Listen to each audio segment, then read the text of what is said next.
Now I know there are thousands of people who don't believe in God or the devil. I wish I was telling you a God-fearing story of how an angelic being appeared and changed my whole life. And this is not one of those stories. I'm not sure if God is real, and if he is, I don't know how he allowed such an evil to walk his green earth. And I do believe in the devil, however. I've met his gaze, and I don't think I can ever shake all the hopelessness I saw in those cold black eyes. They were endless pools of black. It seemed as if the light didn't even reflect off of them. They were empty, and now that empty feeling is eating at me from the inside, and I don't know how much longer I can deny him. I can hear his breathy voice on the breeze, and it's calling my name. I used to love small, quaint little towns. Have you ever been to a small town? Well, in case you haven't, I'll elaborate a little bit. I don't mean towns of 16,000 people. I'm talking about the towns that have a population of under 1,000. The kinds of towns you would miss if you drove by them and blinked. They're the kind of places that live in children's books and country songs. Towns where everyone knows everyone, and most of the population is stretched out over miles of rural gravel roads. Can you picture it yet? Towns where you have to have a truck because the creek floods when it rains more than an inch. In the winter time, these roads remain blankets of white, as there are not any plows to come to the rescue, unless the neighboring farmer has a tractor and is feeling generous. I grew up on an 80-acre farm in a small, quaint town called Silva. This is not much of a town. I can only imagine that it is considered a town at all because of the local post office and a handful of police officers. But I have fond memories of that farm, regardless of the events that have recently occurred. I still can't say that I have hate for that place. My grandparents purchased that land and worked hard to get everything that they had. They were God-fearing people, but didn't necessarily go to church every Sunday. I do recall my grandmother having Joyce Myers on TV when I would get up most Sunday mornings. And my grandparents helped my father raise me, as my mother was in and out of the picture. They were like my second parents. They made me who I am today, and I miss them dearly. I truly think they are what helped keep the darkness away. Before I could get into the present, I need to talk a little bit more about my past. My parents had their problems, and I could write a whole book about things that shouldn't have and would have been. I do believe that negative actions can let negative things into your daily life, and this rule helps spark these events. My parents abused drugs, mostly pills, for most of my early childhood. They would get messed up at home, and if things got too crazy, my grandmother would come and pick me up, which was easy because she lived within a 5-minute walk from our trailer. My mother is very drawn to the paranormal, and this has some bearing on why I share the same fascination. She would read tarot cards and dabble in witchcraft. Now, I'm not saying my mother was a full-blown Salem witch, but she's told me she would participate in spells and seances with her friends. She also didn't have a full bearing on what she was messing with. This, along with unknown things, led to the events I'm going to try to describe to you. I'd been around 4 years old when this happened. My parents were suckers and would let me sleep in their bed, even though I had my own bed. And I remember waking up to my mother screaming. I can't remember anything she was saying, but I remember the tone in her voice wasn't anything I had heard come from her mouth before. She had me wrapped up in the big duvet, and I remember the room being so cold that my nose hurt. She had me wrapped up so tightly that my legs and arms had fallen asleep. She was in the right-hand corner of the room, sitting on the floor, and had me on her lap. The bathroom light was on and flooded a portion of the room with light. The light shone primarily on the bed, and my eyes followed the light, and what I saw still haunts me today. My father was levitating about a foot off the bed. He wasn't calmly levitating either. He looked like he was being pulled. He was tightly gripping the posts of the headboard and mumbling something I couldn't understand. My mother sat me down on the floor and told me not to move and to close my eyes. Of course, I didn't close my eyes. I was so scared, but I couldn't look away. My mom entered the room with a Bible and began reading a scripture and praying. My father began to convulse and flail about, all the while still a foot off the bed and hanging onto the headboard. As quickly as it started, it stopped. My father fell to the bed after his body lurched forward. And I don't remember exactly what happened after this, but I quit sleeping in my parents' room after that.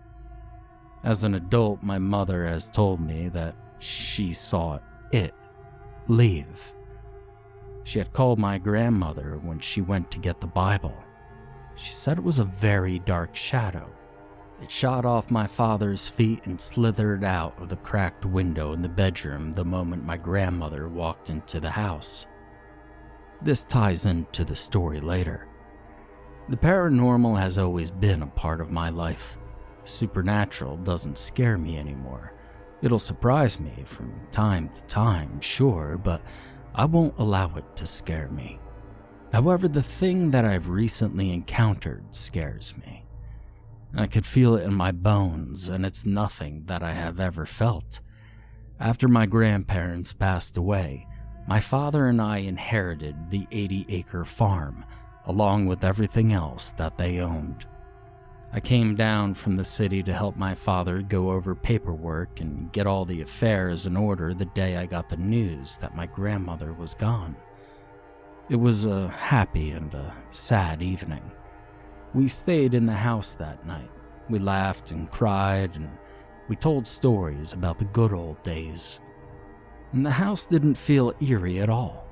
In fact, the feeling of the house didn't change until my grandmother was laid to rest. I really think her spirit stayed with us over that week and left after she saw we were going to be okay. And her remains were buried next to my grandfather. After the funeral, the family all came back to the farm and we ate and reminisced. With each person that left, the house got colder. And I don't mean cold as in a temperature. It's as if the atmosphere just began to change. My father was the last person to leave.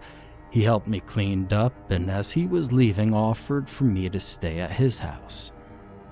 I had a bad feeling about staying at the farm, but I declined and said I'd be fine.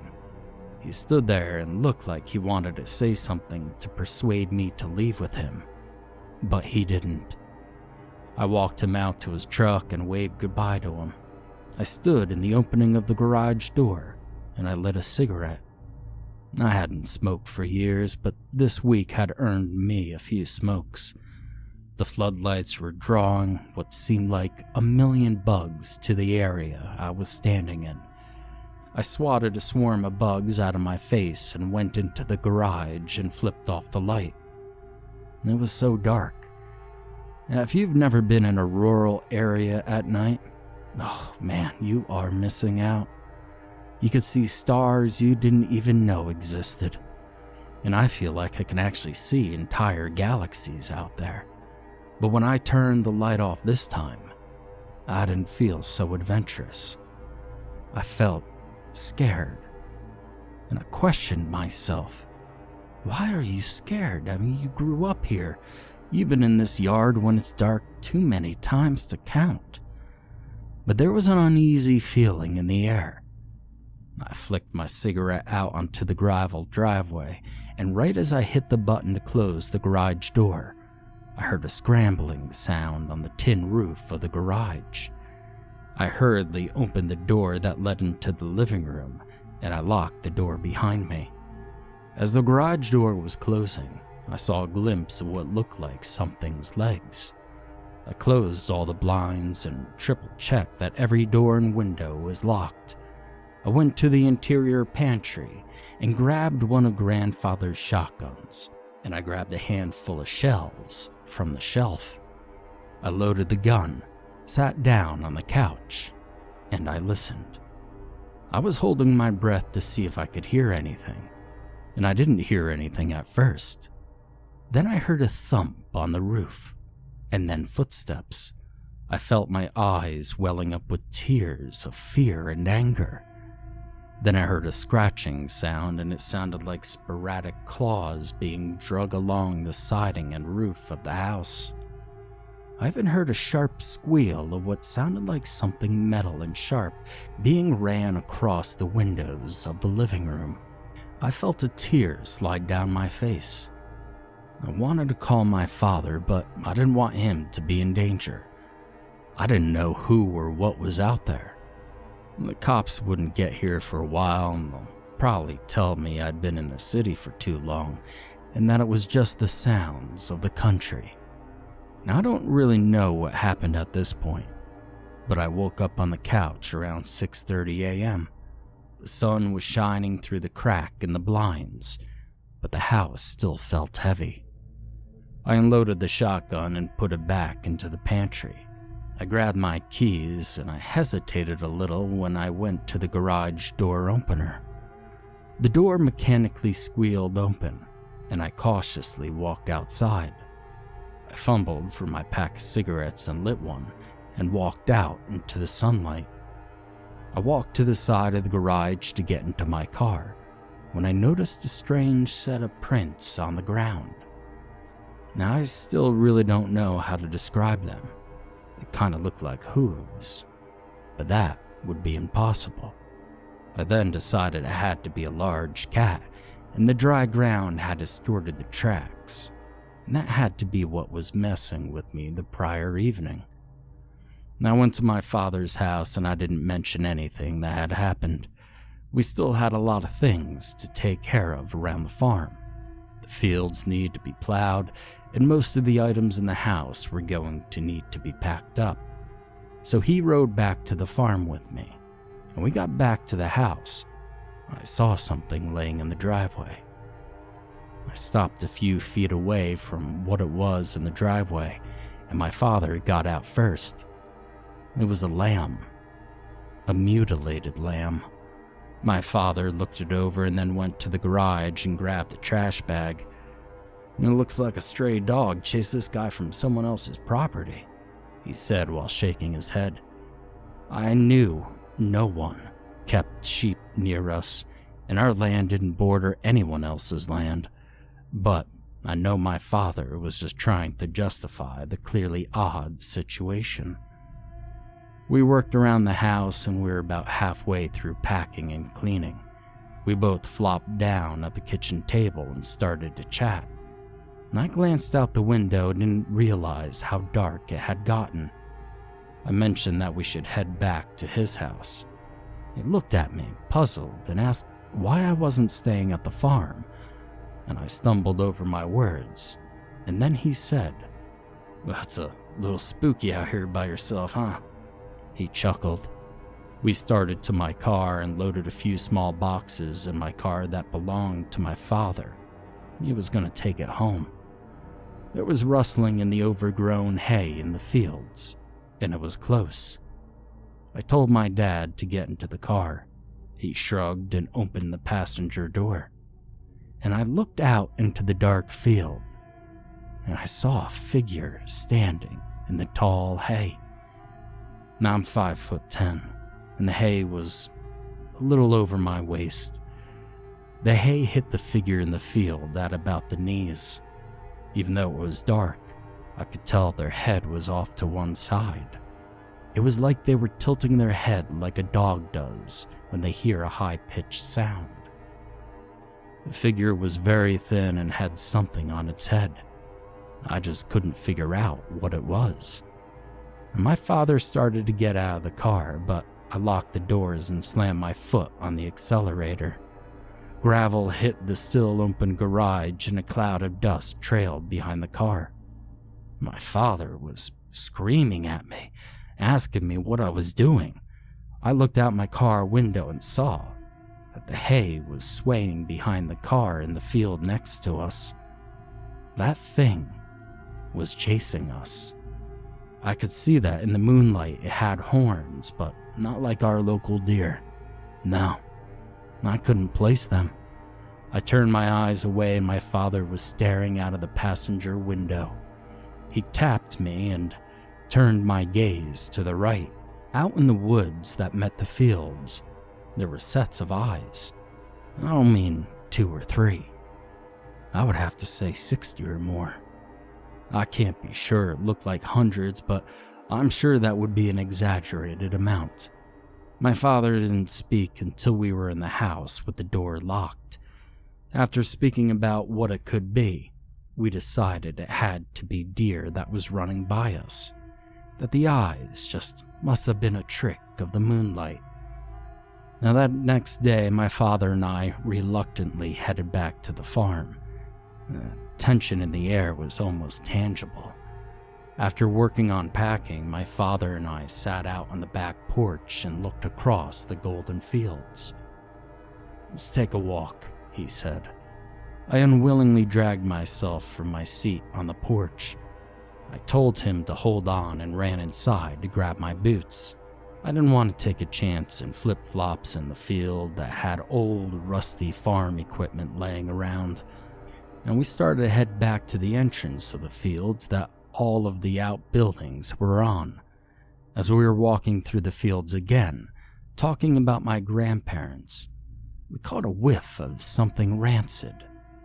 As you have gathered, I grew up on a farm and have come across dead animals in the field. My grandfather was an avid hunter and fisherman, so I'd smelled some very, very terrible smells.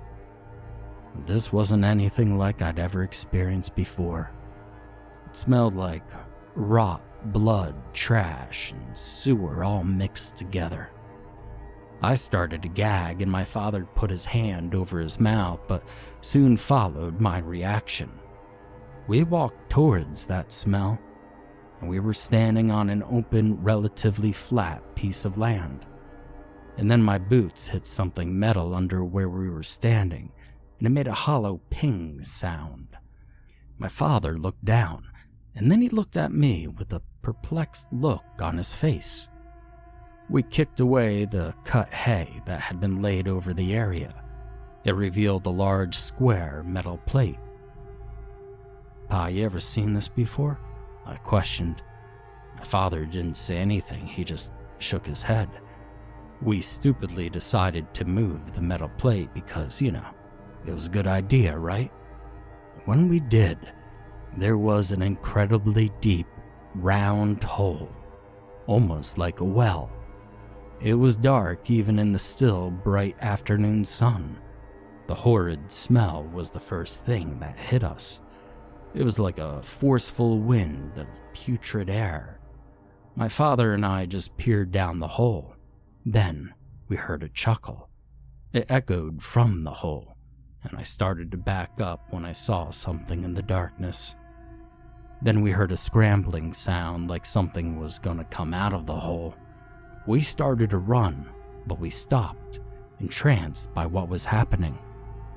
Now all I can remember are the eyes, all black and sunken into a thin face. I see those eyes every time I close my eyes. I was now on my hands and knees and was leaning into the hole with my eyes glazed over, according to my father. And my father bellowed, "Move!" and his voice snapped me out of my trance, and I hurriedly crawled away from the hole. And my father somehow lifted that metal plate and slammed it down on the hole, and we heard a screech unlike anything I've ever heard before. It was like a barn owl and a panther, but it was so haunting and loud. I put my hands over my ears and my father grabbed my arm and basically dragged me to my car and threw me in the passenger seat. We drove in silence other than my labored breathing, and when we got to his house, he put my bags in the car and told me that I needed to go back to the city as soon as possible. He continued to tell me that he didn't know how that hole got there or what the hell was going to come out of it, but that he had seen those eyes before. He told me the night that he levitated, he saw a shadow at the end of the bed, and it had a hold of his legs and had those same eyes. I returned to the city that very evening after I had calmed down. Been a few months since this all happened, and I think this thing that had possessed or whatever it did to my father, well, I think it's coming after me. My grandparents are gone and there is no one here to protect me. I was looking in the mirror the other day and I swear I saw my eyes change for a second. I saw those cold, dead eyes staring back at me. And I don't know what's going to happen. But I do know that if you see an 80-acre farm for sale in Silva, you just don't buy it. Please, no matter how much it appeals to you, if you do, you might find yourself looking into those dead black eyes, and I might be the one looking back at you.